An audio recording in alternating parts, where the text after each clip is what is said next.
السلام علیکم دوستانو، خدای دې چې روغ جوړ است. زیاتره دوستانو پوښتنه کړې وه چې لشمانیا زخم ناسمپل څنګه اخیستل کیږي. نو په دې ویډیو کې راسره لیدونکي اوسئ. د لشمانیا سمپل د 3 ټسټونو لپاره اخیستل کیږي: د کلچر لپاره، د پی سی آر لپاره او سمیر سټینګ لپاره یا رنګامیزي لپاره. موږ لاندې شیانو ته ضرورت لرو چې دا په لیست کې تاسې وینئ. دغه شیانو ته ضرورت لرو د سمپلګیري لپاره. لومړی د کلچر لپاره څنګه سمپل اخلو. په یو سرنج کې تقریبا د 1 سی سی په اندازه باندې نارمل سلاین مخکې نه جوړو یا دفتن جوړو. که چیرې مخکې نه جوړو دا په یخچال کې وي. هر کله چې سمپل راغی نو اخلو یې استفاده ورنه کوو. نو تاسو چې په دې ویډیو کې ګورئ، اول د زخم شاوخوا د الکول په واسطه باندې تعقیم کیږي، پاک کیږي.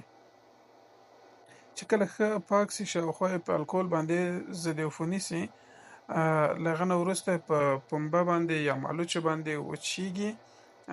چې زخم ښه وچ سو، بیا لنسټ باندې زخم سر لږ شکول کیږي یا هغه زخم پرې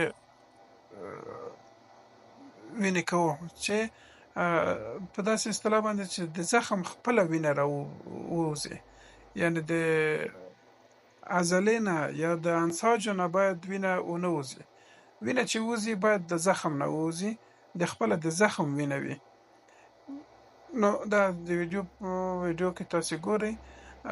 په دغه طریقه باندې لنسټ وهل کیږي او چې کله د زخم نه وینه وایستل سی.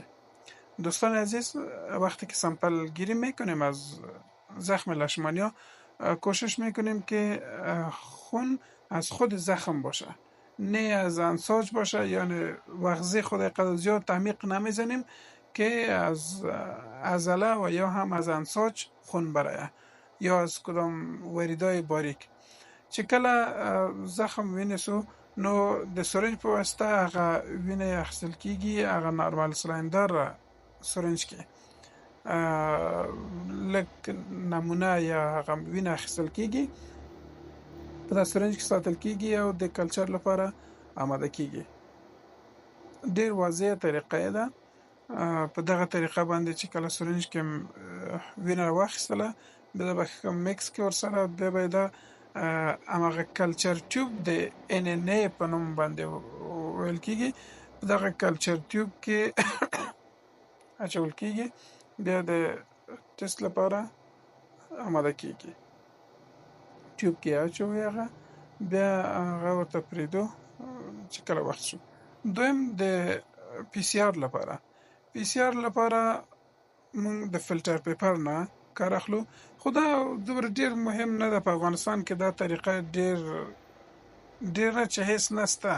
اوس څوک د لشمانیا لپاره پی سی آر کوي. لشمانیا هغه ساده ټیسټ ورته کوي د بلډ فلم په طریقه باندې. خو بیا هم ښه ده چې معلومات در سره وي، ښه ده.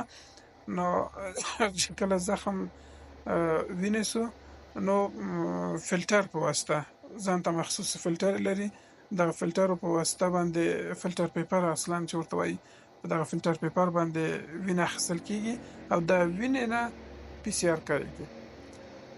دریمه طریقه چې ده د سټیننګ یا رنګامیزي د جمزه په واسطه باندې ده. چې کله هغه زخم وینیسو، سلاید به اخلي، سلاید به د زخم په سر پاک سلاید، هغه زخم چې وینې سوی د زخم په سر دغه ویډیو کې تاسو وینئ په دغه طریقه باندې وهل کیږي چې سلاید ښه د زخم په وینو باندې یا د لشمانیا په سمبل باندې واخیستل سي. چې کله دا واخیستل سو نو